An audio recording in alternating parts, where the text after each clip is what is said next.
Olá a todos. Primeiramente, eu gostaria de agradecer à comissão organizadora pelo convite para participar nessa sessão em português no STR. O meu nome é Pablo Santana, eu sou médico radiologista torácico em São Paulo e o tema da minha aula será o diagnóstico diferencial dos nódulos pulmonares subsólidos múltiplos. Eu não tenho nenhum conflito de interesse nessa apresentação.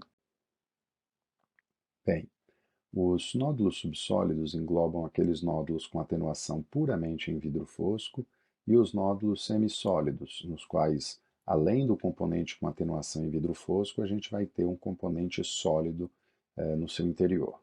Esses nódulos vêm sendo cada vez mais identificados na tomografia computadorizada e, embora alguns desses nódulos subsólidos sejam transitórios, vários dos nódulos subsólidos persistentes têm uma alta probabilidade de serem malignos.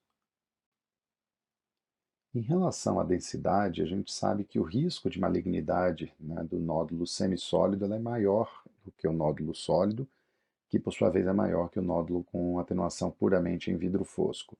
No entanto, esses nódulos subsólidos, quando maligno, tendem a demonstrar um comportamento mais indolente.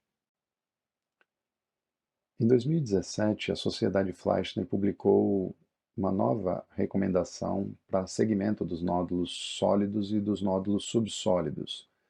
E na tabela dos nódulos subsólidos tem uma área específica referente aos nódulos subsólidos múltiplos, em que a gente deve fazer um primeiro controle em 3 a 6 meses e avaliar se eles estiverem estáveis, a gente pode seguir o controle a cada 2 anos, né? Lembrando que esses nódulos precisam ser acompanhados por pelo menos 5 anos antes de serem rotulados como benignos.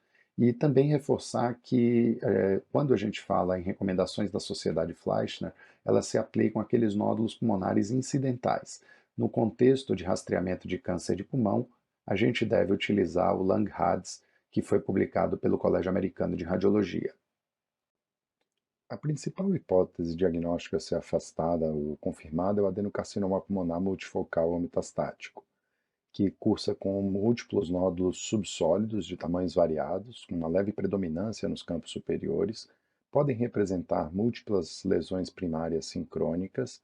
Geralmente, esses nódulos têm crescimento lento, mas uma lesão pode passar a ter um comportamento mais agressivo a qualquer momento. O manejo cirúrgico se torna difícil porque é necessária a preservação do parênquima pulmonar, uma vez que um nódulo adicional pode assumir um comportamento agressivo e necessitar de tratamento.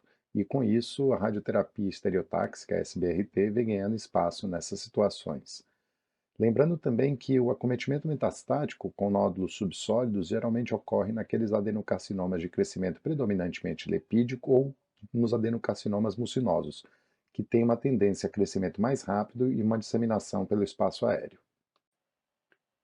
Aqui um exemplo de um paciente com adenocarcinoma pulmonar multifocal, que apresenta vários nódulos subsólidos, alguns com atenuação puramente em vidro fosco e outros semissólidos, em que a gente vê um componente com densidade de partes moles associado ao componente com atenuação em vidro fosco, caracterizando essa natureza semissólida, e isso reforça a possibilidade de realmente se tratar de um adenocarcinoma, como foi confirmado nesse caso. Essa paciente de 53 anos fez uma tomografia de tórax para estadiamento de um feocromocitoma, que demonstrou múltiplos pequenos nódulos com atenuação em vidro fosco, né, que predominavam nos campos pulmonares superiores. Essa paciente foi submetida a um lavado broncoalveolar, que não viu nenhuma alteração, e depois de uma ressecção em cunha, demonstrou se tratar de um adenocarcinoma pulmonar de padrão lipídico multifocal. Dentre as causas infecciosas, é necessário avaliar se o paciente é imunocompetente ou imunocomprometido.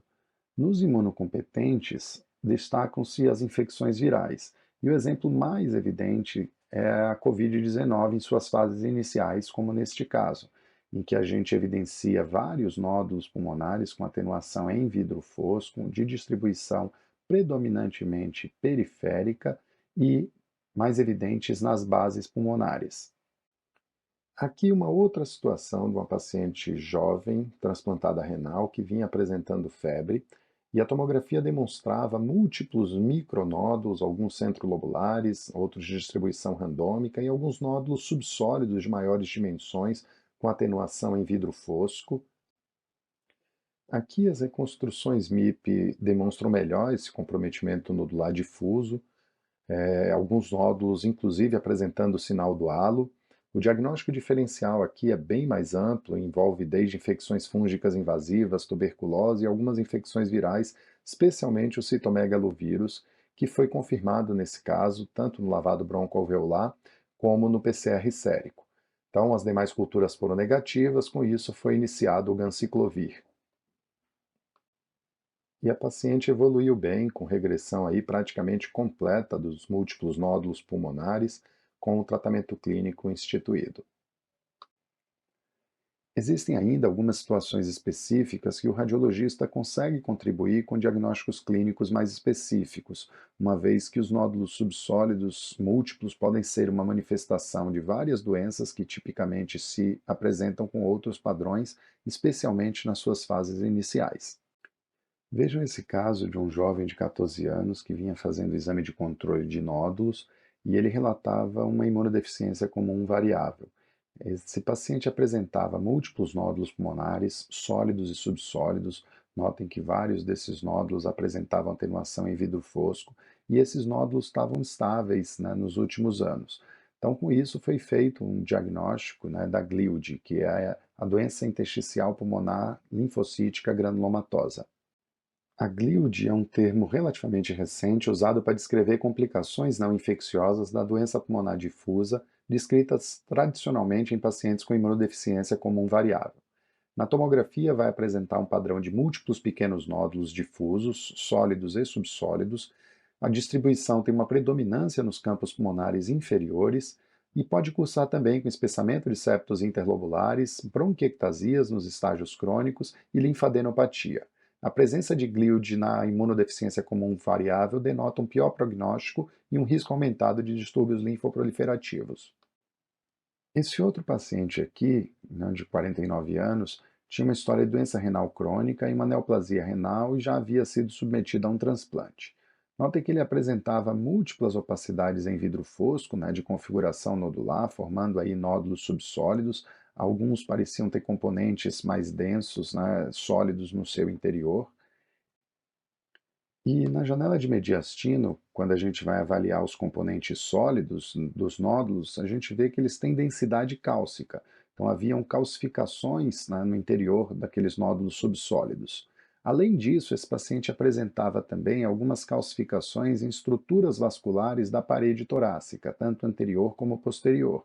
Nesse contexto de doença renal crônica, juntando esses achados, o diagnóstico que se impõe é o de calcificação pulmonar metastática.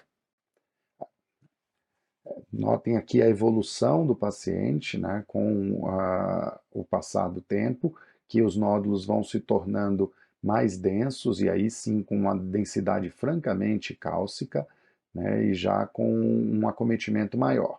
Então, nas fases iniciais, essa calcificação pulmonar metastática pode se apresentar como nódulos subsólidos.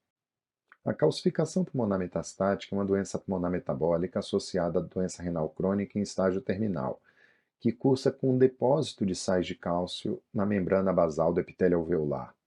É encontrada em 60 a 75% de autópsias de pacientes previamente submetidos à diálise e estão mais comumente associadas a condições que direta ou indiretamente levam à hipercalcemia. Uma outra doença que pode cursar com nódulos pulmonares subsólidos múltiplos é a esclerose tuberosa. Então vejam esse paciente de 38 anos com achados bastante característicos de angiomiolipomas renais e alguns nódulos também no rim e no parênquima hepático. A TC de tórax deste paciente demonstra múltiplos pequenos nódulos pulmonares em vidro fosco, tá, que é demonstrado aí pelas setas, com tendência a predominar nos lobos superiores. Essa é uma entidade chamada de hiperplasia de pneumócitos micronodular multifocal, que está muito associada ao complexo da esclerose tuberosa. Então, a hiperplasia de pneumócitos micronodular multifocal é uma manifestação pulmonar rara, mais comumente associada à esclerose tuberosa. Normalmente ela é assintomática e não progressiva, e representa uma proliferação amartomatosa benigna de pneumócitos tipo 2. Na tomografia computadorizada, então, ela vai se apresentar com múltiplos pequenos nódulos de distribuição randômica, com uma predileção pela periferia e pelos lobos superiores, e embora os nódulos sólidos sejam mais comuns, podem se apresentar com nódulos subsólidos com atenuação em vidro fosco. Uma outra situação específica ocorre quando nódulos subsólidos cursam associados a um sinal tomográfico chamado de tyrosine, pela semelhança com o cereal conforme essa foto da literatura. Ele representa nódulos pulmonares com uma pequena escavação central, suprida por um brônquio patente. Habitualmente estão associados aos adenocarcinomas, principalmente os de baixo grau, histiocytose de células de Langerhans e nódulos pulmonares meningoteliais. Então eu vou mostrar para vocês exemplos de cada uma dessas situações. Esse caso é de um paciente com um diagnóstico de adenocarcinoma pulmonar metastático no estágio clínico 4, mas GFR mutado. A lesão primária já havia sido tratada com radioterapia e esse paciente vinha evoluindo com metástases pulmonares, com múltiplos nódulos sólidos e subsólidos com atenuação em vidro fosco. E notem que alguns deles exibiam um componente central hipoatenuante, né? Poderia ser aqui uma pequena escavação configurando o tyrosine. Esse paciente, por conta do EGFR mutado, começou um tratamento com terapia-alvo, com osimertinib, e aqui o exame de base, né, com múltiplos nódulos pulmonares, sólidos e subsólidos, e o controle, né, após um ano e meio, demonstrando uma importante resposta ao tratamento. Esse outro caso é de uma paciente tabagista, jovem, que vinha cursando com falta de ar uma semana e tosse há 3 meses sem febre. A tomografia computadorizada mostrava pequenos nódulos pulmonares subsólidos com atenuação aí predominantemente em vidro fosco e destacava-se um pequeno nódulo com foco de escavação central, dando aquele aspecto do tyrosine. Foi feito um diagnóstico de histiocytose de células de Langerhans e a paciente foi encorajada a cessar o tabagismo e, nos controles subsequentes, a gente via a involução completa desses nódulos. A histiocytose de células de Langerhans é uma doença granulomatosa intersticial rara que geralmente acomete adultos jovens e tabagistas. A média de idade é de 20 a 40 anos, sem predileção de gênero. A exposição ao cigarro é identificada em até 95% das vezes, e a tomografia pode apresentar nódulos ou cistos, usualmente de margens irregulares, numerosos, com tendência a poupar os seios costofrênicos. Metade dos pacientes demonstram resolução espontânea com a cessação do tabagismo e 20%, mesmo em alguns que param de fumar, pode cursar com progressão. Aqui um último caso que eu queria mostrar para vocês de uma paciente de 55 anos que vinha acompanhando nódulos pulmonares e não era tabagista.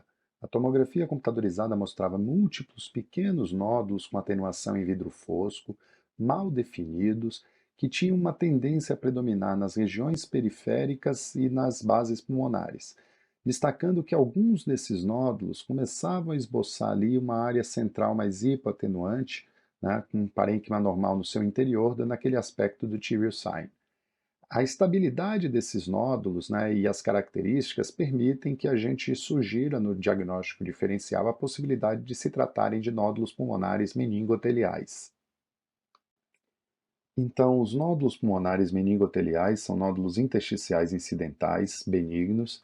Tipicamente, eles têm uma baixa atenuação em vidro fosco, mal definidos, e ou com uma aparência de pequenos anéis com atenuação pulmonar central esboçando o tyrosine. A sua etiologia é desconhecida, sem relação com meningiomas intracranianos. Normalmente é um achado incidental e a maioria dos pacientes é assintomática, do sexo feminino e cursam na sexta década de vida. A sua relevância clínica é incerta. Então, para a gente encerrar, eu queria deixar algumas mensagens, né? Lembrar que o segmento dos nódulos subsólidos múltiplos incidentais deve seguir as recomendações da Sociedade Fleischner. A principal hipótese diagnóstica a ser confirmada ou afastada é o adenocarcinoma pulmonar multifocal metastático. Existem várias causas infecciosas que podem apresentar esse padrão, tanto em pacientes imunocompetentes como imunocomprometidos. Lembrar que os nódulos subsólidos podem representar uma manifestação inicial, inclusive de doenças que tipicamente vão se apresentar com outros padrões. E lembrar sempre daquelas situações específicas que foram colocadas, listadas aqui na aula, que o radiologista pode fazer a diferença e sugerir um diagnóstico mais específico. Era isso que eu tinha para mostrar para vocês. Meu muito obrigado.